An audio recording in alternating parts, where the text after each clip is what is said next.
Three, two, one.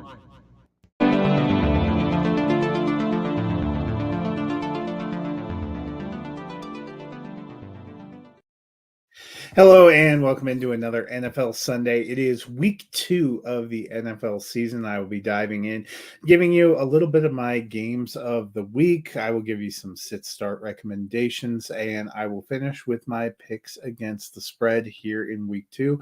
Hope you are excited and ready to go. We did not get a Friday night game, but we certainly did get a TNF game, and that is where we will dive in.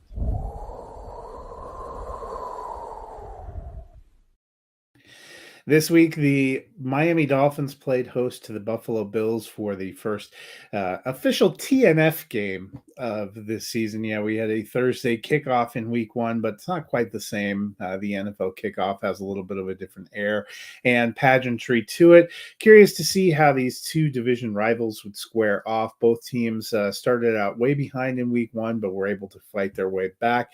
And in the early going, it looked like it might be a back and forth battle. It was tied at 7 at the end of one quarter, but the Bills sort of pulled away in the second quarter. Tua Tagovailoa struggled at times through 3 interceptions, some of them not his fault. One of them for sure was, but it ended up a 24-10 Bills lead going into the half. They got a pick 6 to start the third quarter and were up 31-10. Later in the third, the Dolphins were trying to drive and make a comeback, and Tua Tagovailoa suffered a concussion, which knocked him out of the game. Skylar Thompson came in to finish up. Thompson 8 of 14 for 80 yards. In relief, the Bills didn't do a lot on offense after that point, but it was a 21-point lead, and that's how it remained a 31-10 finish. Bills moved to 2-0. Miami 1-1. Probably some bigger questions now for Miami around the health of Tua Tagovailoa. Won't make any speculations. He is in the concussion protocol. This is something we've seen before. Was a real problem for him throughout most of the 2022 season.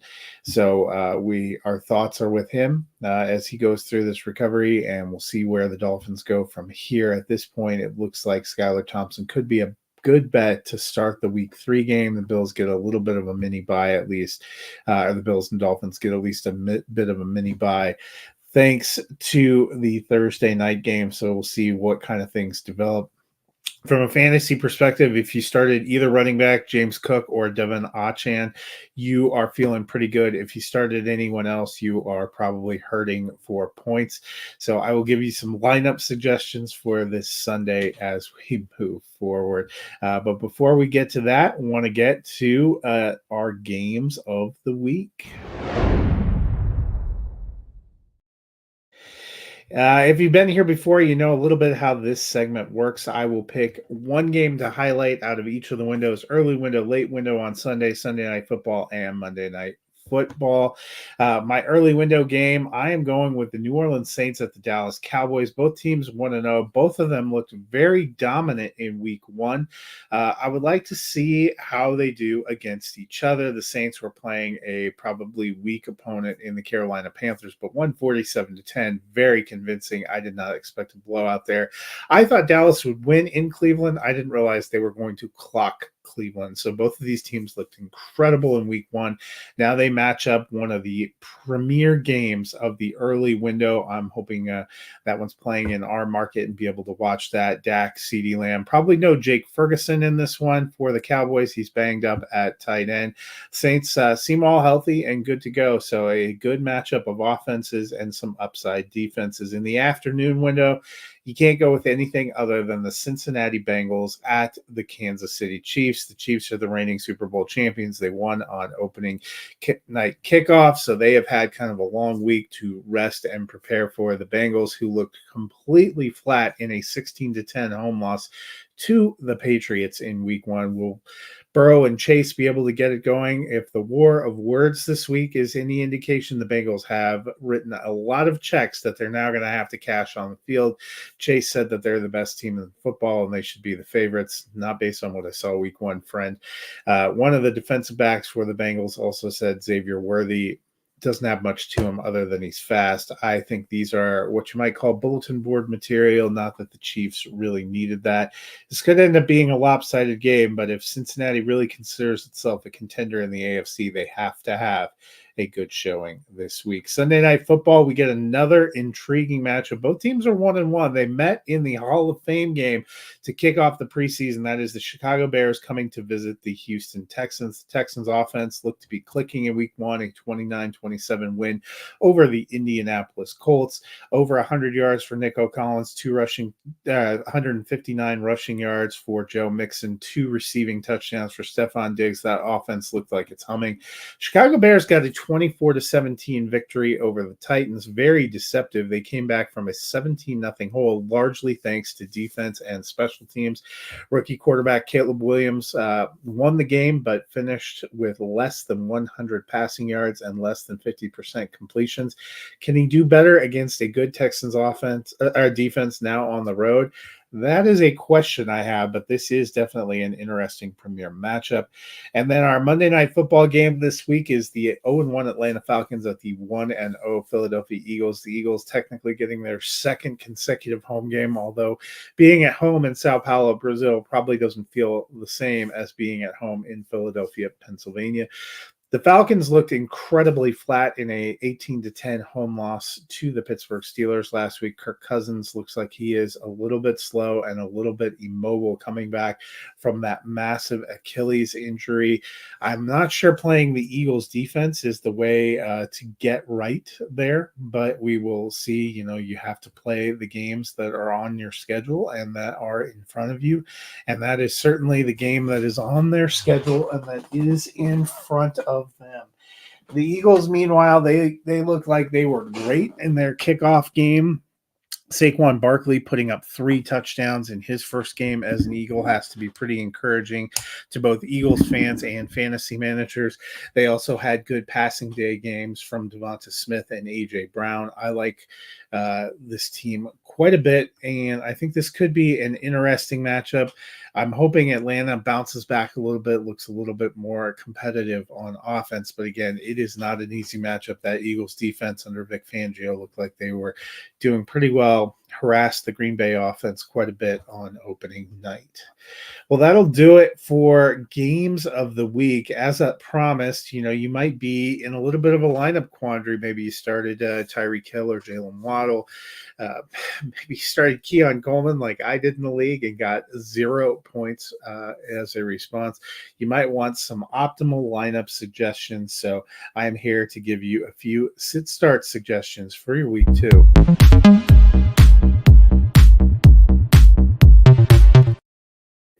Fair warning, things did not go quite as planned for me in the sit-start department in week 1. My start recommendations, I was only 1 for 3. James Cook ended up a top 24 running back. Drake London, Evan Ingram, and Kyler Murray all finished outside the money. For our purposes in sit-start, I am trying to give you a top 12 option at QB or tight end and a top 24 option at running back or wide receiver. Conversely, my sit recommendations would be the opposite of that. I went 2-2 there. Justin Herbert definitely outside the top 12 at quarterback. Titans receivers were awful last week, even though their team put up 17 points. In the running back category, Zach Moss got a late touchdown, or it pushed him just inside the top 24, so that was a little bit of a miss. And Brock Bowers looked really good at tight end in a week that was abysmal for the position of tight end. He caught 6 dump-offs for 58 yards and ended up as tight end 3. So let's see if I can do a little bit better this week. And let's turn to quarterback. I'll give you 1 start, 1 sit at each position. At the quarterback position, my start this week is Jaden Daniels. He had a strong debut. His team did not win, but he did rush for 2 touchdowns, and he went without turning over the ball. That is good.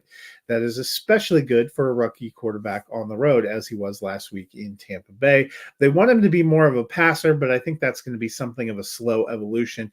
Now he is at home against a Giants defense that let Sam Darnold hang 28 points on them in week 1. I certainly like Jaden Daniels this week. I think he'll give you some rushing upside. I think he will pass a little bit more. This is a more pass-friendly matchup. My sit is Caleb Williams. I mentioned the Bears won in week 1, but he did not look good. He was less than 100 yards passing, below 50% completions. Now the Bears are on the road against a good Texans team in prime time. I think Caleb Williams will have a good season, but it's not all going to come in 1 week. At the running back position, my start is Ramondre Stevenson.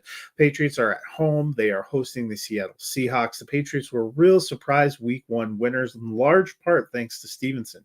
He finished as RB7. He ran for more than 100 yards and got a touchdown. The team's at home. It's not an easy matchup, but the Broncos found some success against the Seahawks last week. I think Stevenson figures to be the workhorse again. He is the best player on the team. I like him to get enough volume to produce another top 24 rushing week.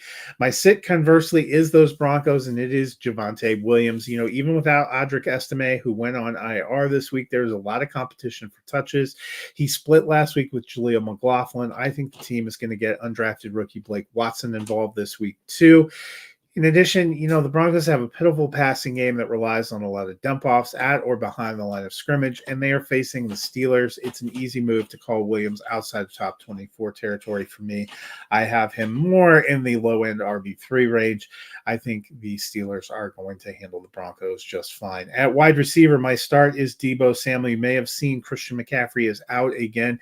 In week 1, we saw Deebo as a big part of the rushing offense. He has always been more than just a receiver. He saw 8 carries and a rushing touchdown in that week 1 victory over the Jets. McCaffrey is ailing. He's out again on Sunday. That's really good news for those who rostered Deebo. He has good pass catching upside that is enough to make him a top 24 consideration on pass receiving alone.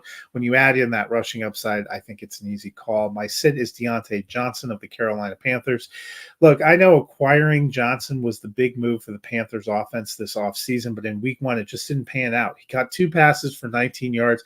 That was 4th among receivers on his own team. That is not a great look. They were not a good passing team. And now they are going against a pretty robust Chargers defense that was able to hold the great Devontae Adams to only 5 receptions for 59 yards in week 1. I am not playing Johnson in week 2, hoping for a top 24 week. I think this Panthers team is going to be a real work in progress. Now we move to tight end, and my start is Chase Likely, and I know what you're going to say. You don't chase points in fantasy football. I know that's true, but this is about recognizing talent and opportunity. Likely has the talent, and in this scheme, as we saw in that opening night game, he is functioning more as a wide receiver 2 for the Ravens. Seeing as how their receiver group is underwhelming, I think that is a great fit for a very talented pass catcher. This doesn't mean Mark Andrews won't be involved at some point. This also doesn't mean he's going to get 9 receptions for 111 yards and a touchdown again this week. But I do like him to keep getting volume and to get enough to produce and be a fantasy viable option at a very difficult position. The tight end position was terrible in week 1. Let's see if we get some bounce back. So far, I haven't seen a lot of robust performances. My sit is Tyler Conklin. Conklin was a good surprise and a nice, solid performer last season for the Jets.